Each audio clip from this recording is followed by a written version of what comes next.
ಬಳೆಗಳು ಈ ರೀತಿಯಾಗಿ ರಾಶಿಯಾಗಿ ಬಿಟ್ಟರೆ ನಮಗೆ ಇದನ್ನು ಬೇಕಾದ ಕಲರ್ ತಗೊಳ್ಳಿಕ್ಕೆ ಕಷ್ಟ ಆಗ್ತದೆ. ಸೆಟ್ಟಲ್ಲಿ ಕೂಡ ನಮಗೆ ಒಂದಿಷ್ಟು ಬಳೆಗಳು ಮಿಸ್ ಆಗ್ತದೆ. ಅದರ ಬದಲು ಈ ರೀತಿಯಾಗಿ ನೀಟಾಗಿ ಅರೇಂಜ್ ಮಾಡುವ ಹಾಗಿದ್ರೆ ಎಷ್ಟು ಚಂದ ಅಲ್ವಾ? ಅದಕ್ಕೋಸ್ಕರವೇ ಈ ವಿಡಿಯೋ ನಿಮ್ಮ ಜೊತೆ ಹಂಚಿಕೊಳ್ತಾ ಇದ್ದೇನೆ. ನಾನು ಮೀಶೋವಿಂದ ಈ ಬಾಕ್ಸ್ಗಳನ್ನು ತರಿಸಿದ್ದೇನೆ ಬಳೆಗಳು ಹಾಕ್ಕೊಳ್ಳೋದಕ್ಕಾಗಿ. 2 ಬಾಕ್ಸಿನ ಒಂದು ಸೆಟ್ ಸಿಕ್ಕಿದೆ. ಇದರಲ್ಲಿ ಬಳೆಗಳನ್ನು ನಾನು ತೋರಿಸಿದ ಹಾಗೆ ನೀಟಾಗಿ ನಾವು ಜೋಡಿಸಿ ಇಟ್ಕೊಳ್ಬೋದು. ಬೇರೆ ಬೇರೆ ಆನ್ಲೈನ್ ಸೈಟ್ಗಳಲ್ಲಿ ಕೂಡ ಇದು ನಮಗೆ ಲಭ್ಯ ಇರ್ತದೆ. ಆದರೆ ನಾನು ಮೀಶೋವಿಂದ ಪರ್ಚೇಸ್ ಮಾಡಿದ್ದೇನೆ. ಈ ಬಳೆಗಳ 2 ಬಾಕ್ಸ್ಗಳು ಏನಿದೆ ಅಲ್ವಾ, ಇದಕ್ಕೆ ಟೋಟಲ್ ಆಗಿ ನಾನು ಕೊಟ್ಟದ್ದು 247 ರೂಪಾಯಿ. ನಿಮಗೆ ಕೆಲವೊಂದು ಸಲ ಕೆಲವು ರಿಡಕ್ಷನ್ ಸಿಗ್ಬೋದು.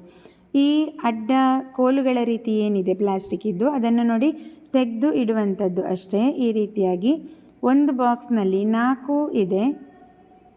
ಈ 4ರಲ್ಲಿ ಕೂಡ ಸೇರಿ ನಾವು ತುಂಬ ಬಳೆಗಳನ್ನು ಇಟ್ಕೊಳ್ಬೋದು. ಒಂದು ಕೋಲಿನಲ್ಲಿ ಸುಮಾರು 3 ಡಜನ್ಗಳಷ್ಟು ಬಳೆಗಳನ್ನು ಇಟ್ಕೊಳ್ಬೋದು.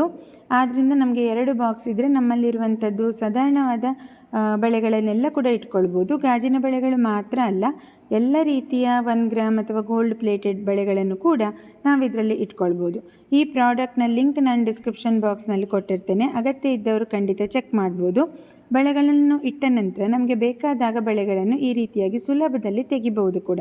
ಆದ್ದರಿಂದ ಬಳೆಗಳಿಗೂ ಡ್ಯಾಮೇಜ್ ಆಗೋದಿಲ್ಲ. ನಮಗೆ ಬೇಕಾದ ಇಷ್ಟದ ಬಳೆಗಳನ್ನು ಚೆನ್ನಾಗಿ ಒಂದೇ ರೀತಿಯಾಗಿ ಜೋಡಿಸಿದ ಹಾಗೆ ಕೂಡ ಆಗ್ತದೆ.